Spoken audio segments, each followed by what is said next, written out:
Olá, turma, boa tarde, tudo bem? Então, vamos começar hoje com a nossa aulinha de língua portuguesa, dia 1º de abril. Escreva o nome e a função de cada sinal de pontuação. Então, para facilitar para vocês aí em casa, eu já escrevi a lápis o nome do sinalzinho.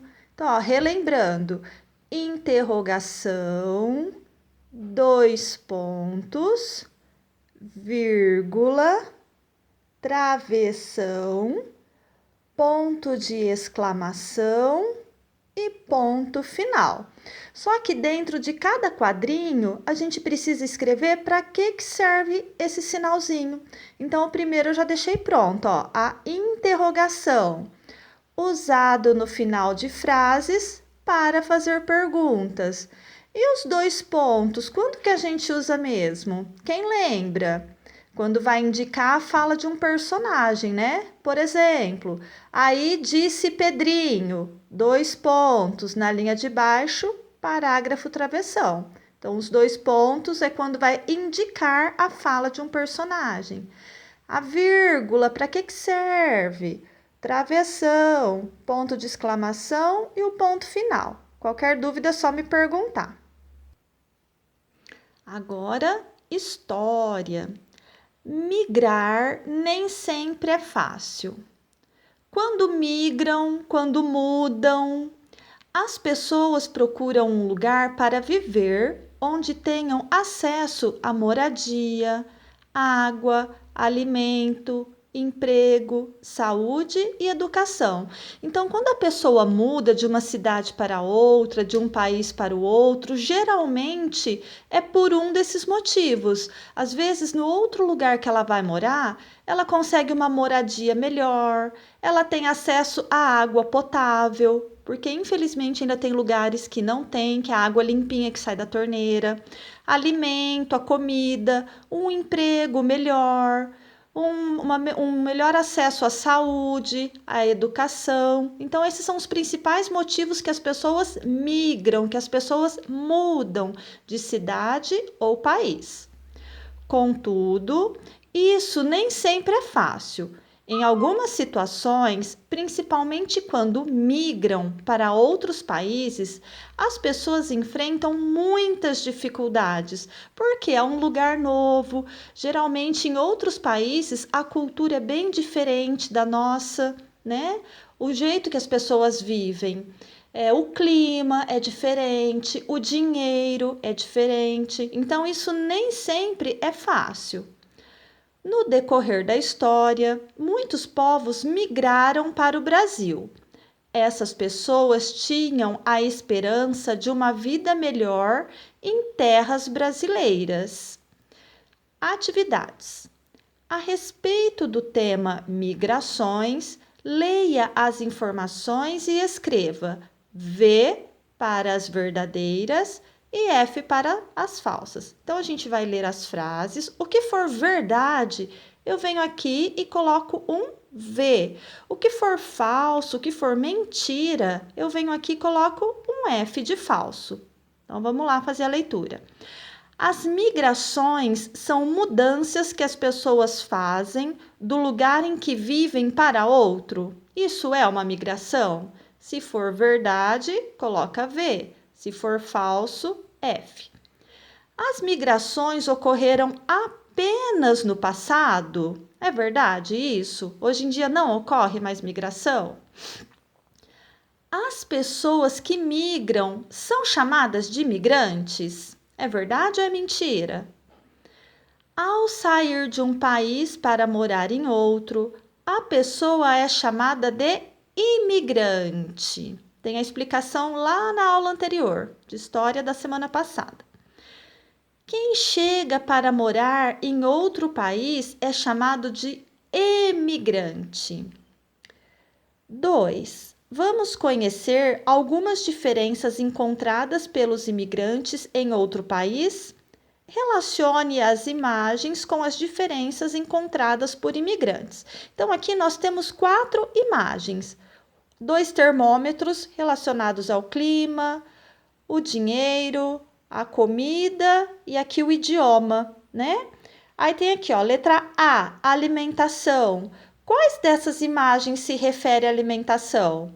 É esse prato de comida, né? Eu vou vir aqui e anotar a letrinha A. B, clima. Quais dessas imagens se refere ao clima? Só pode ser o termômetro, né? Então, eu vou vir aqui e vou anotar a letrinha B. Já virei a folha, estou em geografia. Organização do território brasileiro. O território brasileiro é um espaço delimitado, é um espaço marcado, né? Tem começo e tem o fim, tem um local ali que termina o Brasil e começa um outro país. Isso é um espaço delimitado. Pertencente ou governado por determinado grupo de pessoas. Por exemplo, a casa onde você mora é o território de sua família. A escola é o território dos alunos e dos profissionais que trabalham nela. Então, na sua casa, quem é que manda, né? Entre aspas, quem é que organiza, quem é que administra? São vocês, é a família, porque ali é o território de vocês. Na escola, quem é que organiza a escola? Quem é que administra? São os profissionais que trabalham nela. Assim é o território brasileiro. Quem é que administra? São os governantes. Dessa maneira, o Brasil também pode ser considerado faltou a letrinha M aqui, um território, pois é um espaço delimitado, ocupado e administrado por um governo que exerce seu domínio e poder sobre ele. Então, foi o que eu acabei de dizer, né? O país é governado por governantes, por políticos. Unidades de federação. O que é isso, unidade de federação? São os estados brasileiros. A gente pode chamar ou de unidades de federação ou de estados, é a mesma coisa. O conjunto de municípios forma os estados, também chamados de unidades de federação. O Brasil apresenta 27 unidades de federação, 27 estados. São 26 estados mais o Distrito Federal, o qual abriga a capital federal do país, Brasília, onde trabalha o presidente da República. Cada estado tem um nome, uma sigla e uma capital, na qual se localiza a sede do governo estadual. Observe o mapa a seguir.